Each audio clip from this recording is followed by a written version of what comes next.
Hola, Senator Howard here. We finished 2 activities about Guatemala, and while you were doing those activities, I was like a little bit too bursting inside to resist telling you a couple stories of my experiences in Guatemala. When you did the ABC scavenger hunt and you were like on the roads on the street view of Google Maps and just kind of like navigating around and taking screenshots, I was like, man, I wish I could take my Spanish 1 students to Guatemala so that they could see what I saw, so that they could like see those streets, so that they could smell what it smells like outside of like the street restaurants or the street vendors. I wish that I could take you, but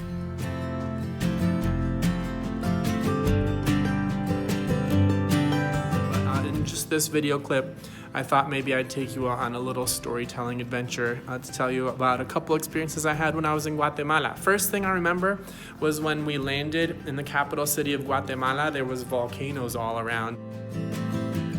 And I was like, oh my goodness, in New Jersey there's no volcanoes and it's so cool to see. And it was like in this kind of lush green kind of setting. It wasn't like deserty, like it was just like plenty of rain, and so they were like lush green volcanoes.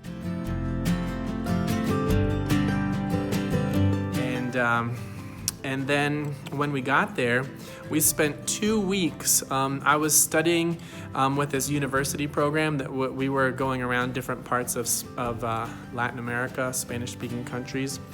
And this was the last country that we visited. And one day they took us to a mall in the capital city of Guatemala, and the mall was so fancy. I mean, like bright lights and stores and like a movie theater that had those recliners in them. And so it's just like really fancy. And my university program gave us like $20 or something to spend on lunch. So we went into the food court of the mall, and I saw a Subway sandwich store. So I was like, man, should I get like a 6-inch sub or a 12-inch sub? I ended up getting the 12-inch sub, ate both parts of it, just like stuffed myself.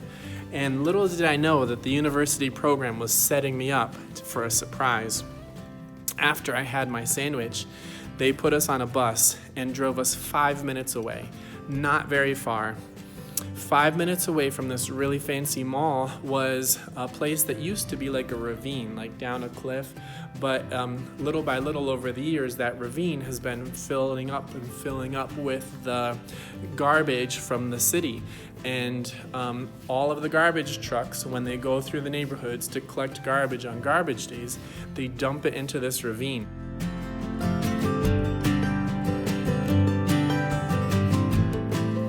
Very bottom of the ravine, they dump the hospital trash. So there's like needles and syringes and hospital like garbage, and then on different levels they dump different things. And when I visited there, 5 minutes away from that mall, there were over 10,000 people that would work in this ravine.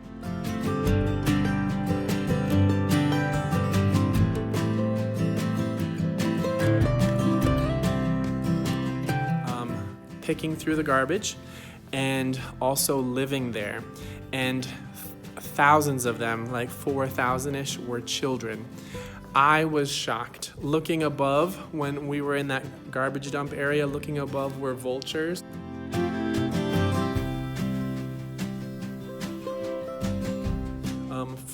Circling around, because when there's like garbage on the road here, like something like a dead deer or something, some birds might come down and kind of just like eat on it and stuff. It was that kind of thing, but just like dozens and dozens and dozens of vultures, and there were like dogs. And then you would think, Senator Howard, why were there people working there and living there in where there's garbage? What they would end up doing is they would look through the garbage for things that people had thrown away, but that they, if you found them in the garbage, you could sell them to other people. So a lot of it was looking for metal that they could sell to recycling companies, plastic, glass. These recycling companies would pay these people, not that much money, $1 or $2 for like a big bag of glass or a big bag of plastic, or like they would weigh the metal, aluminum, and then they would pay for that. And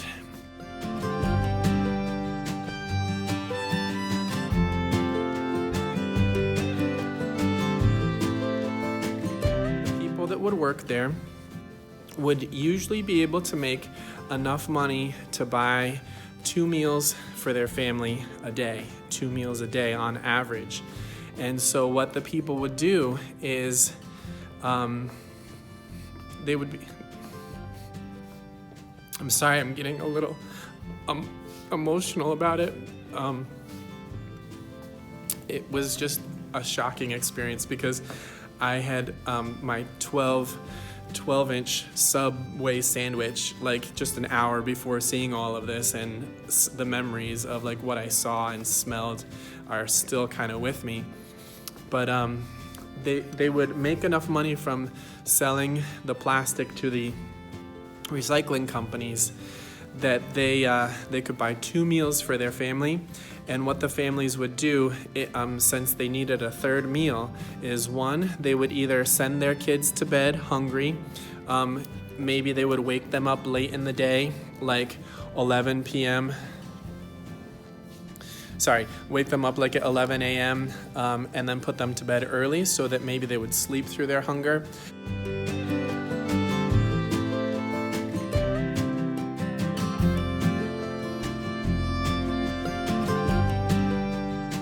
But a lot of times what a family would do is when they're looking in the garbage, opening up the garbage bags to look for plastic or metal or glass, when they would find like a half-eaten sandwich, or maybe someone like me that had a 12-inch sub and maybe they couldn't finish it and they would throw it away if they found like part of a Subway sandwich or leftover whatever, they would feed that to their kids.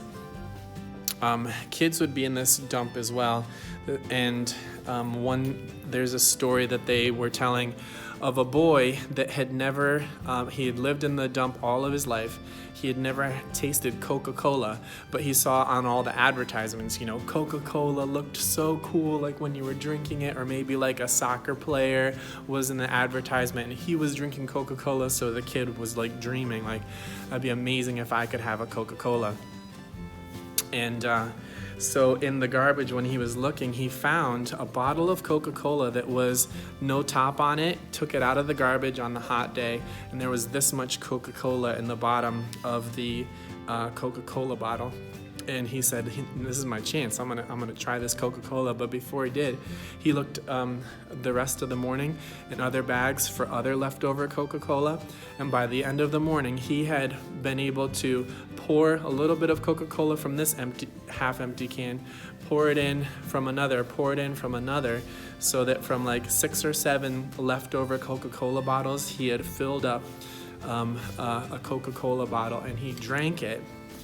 These children, sometimes they'll walk into the garbage dump and they won't have shoes on their feet, and when they're walking through the trash bags, sometimes they'll step on the trash bag and there might be a broken piece of metal or broken piece of glass, and they'll cut their feet. People were living in this dump, there was also situations where gases would get trapped under the layers of garbage, and the gases would spontaneously combust, meaning like a fire would start. There would be fire. Sometimes, since the garbage maybe isn't packed down very well, when a lot of rains come, there would be like landslides in the garbage, and where people had built like a little hut house, that would be like washed away and people would die. It's in the middle of the capital city, and 5-minute bus ride away was a really fancy mall.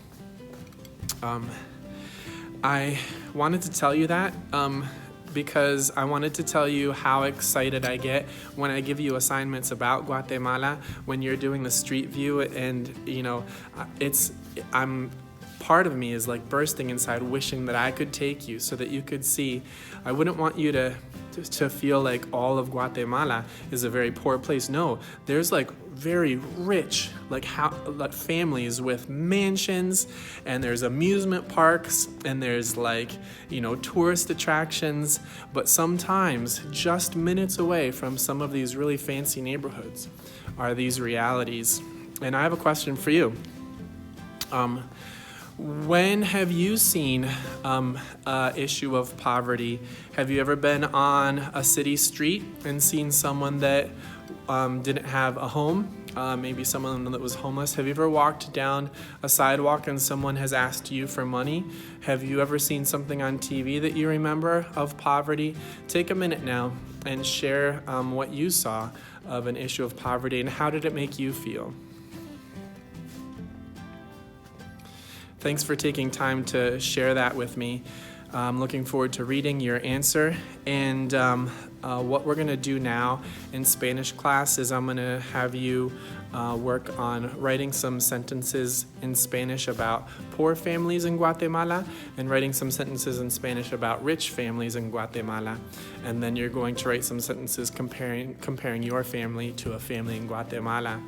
Thanks for all of the work and effort that you put into this. I want you to know that Spanish is not just about vocabulary. It's about building bridges to connect with very valuable people in different countries than you, that speak different languages than you.